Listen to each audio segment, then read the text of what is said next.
other differences about texting and Twitter and all of the e-conversation is that it's much more like oral conversation than written conversation, whereas newspapers were definitely written, Sure. not even conversation, but written work, written language.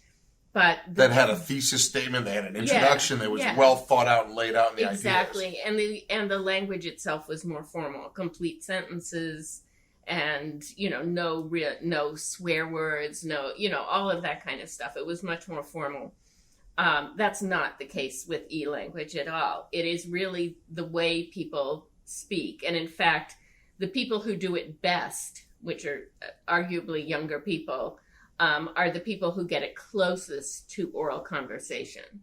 So the truncated, comments, or the emojis and all of that, they're distilling the language to the essence of what they're trying to communicate. Far better than we might, 2 generations or a generation removed from someone in middle school or high school. Because it's at least for me, I'll speak for myself, it's definitely a second language that I do not control. Sure. Right.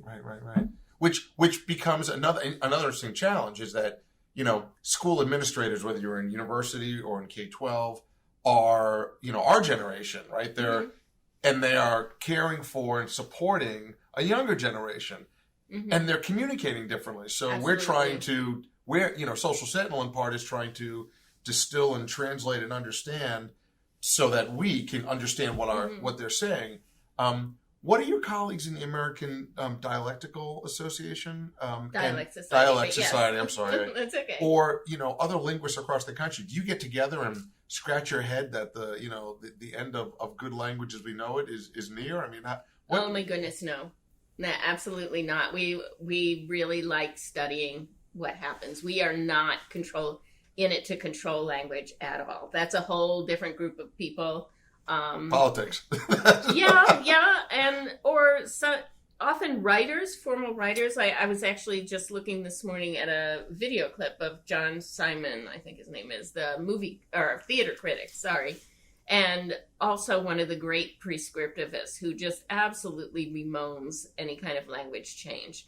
But that's not at all what we do. We look at the way language is changing and try to figure out what the new meanings are. I'll give you another example in eLanguage.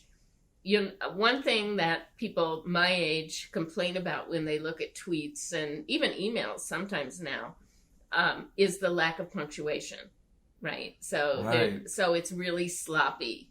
It does, people don't put periods at the end of sentences. But what has happened is the meaning of a period in eLanguage has changed. And now, instead of being just something you put at the end of a thought or a sentence, it becomes a marker for anger.